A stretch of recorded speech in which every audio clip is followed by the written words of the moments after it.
নমস্কার বন্ধুরা, তোমরা সবাই কেমন আছো? আশা করি সবাই ভালো আছো। আজকে আমি এমন একটা কথা নিয়ে এসেছি যেটা টিভিতেও দেখিয়েছে, আর ফোন তো টিভির আগে চলে, এখন ফোনেও দেখিয়েছে যে একটি টিটি মহিলা সে একটি প্যাসেঞ্জারের কাছে টিকিট চেয়েছে। টিকিট চাওয়ার পরে সে কি করেছে, যখন তার কাছে টিকিট বারবার চাওয়া হচ্ছে, সে কি করেছে, সে ঘুগনি কিনে খাচ্ছিল, এটা তার হাতেই ছিল, গরম ঘুগনিটা ওই টিটির মুখে ছুঁড়ে মেরেছে। টিটির মুখে ছুঁড়ে মেরেছে গরম ঘুগনি। কিসের জন্য? টিকিট চাওয়ার জন্য। টিকিটটা কে চাইছিল? একটা সরকারি আধিকারিক, যে তার টিকিট চাওয়ার অধিকার আছে। তুমি যে ট্রেনটায় উঠেছো সেখানে টিকিট কেটে উঠতে হয়। তাহলে এখানে কি বোঝা গেল? ওনার ডিউটিটা উনি পালন করছে, কিন্তু আমরা যে ট্রেনে উঠছি, আমরা যে টিকিট কেটে উঠবো, সেটা আমাদেরটা আমরা পালন করছি না। উল্টে আরো কি করছি, গরম ঘুগনিটা টিটির মুখে ছুঁড়ে মারলাম। আমরা মানুষরা মানে অন্যায় করব, আবার গলাবাজিও করব, যেটা এখনকার সমাজে চলছে আর কি। এটা নতুন কিছু নয়, কারণ কথায় বলে জোর যার মুল্লুক তার। মানে যার হাতে ক্ষমতা আছে, পয়সা আছে, প্রতিপত্তি আছে, সে সব কিছুই করার স্বাধীনতা রাখে। এটাই হচ্ছে এখন আমাদের কলিযুগের সব থেকে বড় কাজ।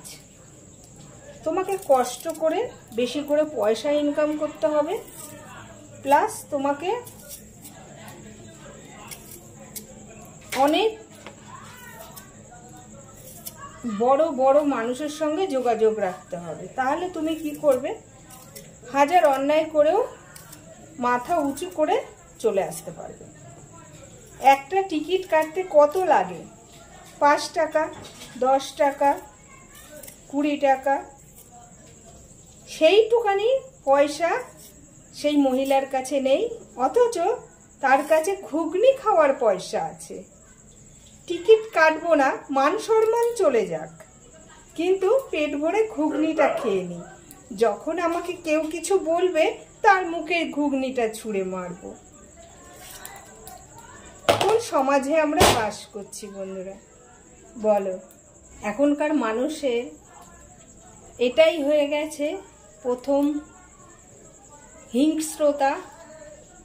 মানুষ এতটাই হিংস্র হয়ে গেছে নিজে জেতার জন্য, যে আমি যেটা বলবো সেটাই ঠিক, আমি যেটা করব সেটাই ঠিক, আমি যেটা ভাববো সেটাই ঠিক। মানে আমি সব, আমার ঊর্ধ্বে আর কেউ নেই। তারা এইটুকানি জানে না যে সবার উপরে একজন আছে, সে হচ্ছে ভগবান। মানুষ এখন তাকে ভয় পায় না, মানুষ এখন তাকে ভয় পায় না। কেন বলো তো? জানে আমার যা খুশি আমি তো সব করতে পারছি, তাহলে ভয় পাবো কেন? কিন্তু না, সব কিছুর বিচার এখানেই হয়ে যাবে। ভয় পেলেও এখানে, আর সাহস দেখালেও এখানে। তাই বন্ধুরা বলি যে যেখানেই যাই আমরা, ট্রেনে কিন্তু আমাদের উঠতেই লাগবে, আর টিকিটও কাটতে লাগবে। তাই একটু টিকিট কেটে উঠলে অসুবিধাটা কোথায়? 10 জনের সামনে যখন তোমাকে টিকিট চাইবে, তখন যদি তুমি দিতে না পারো, তখন কিন্তু 10 জন কিন্তু তোমার দিকে তাকিয়ে থাকবে।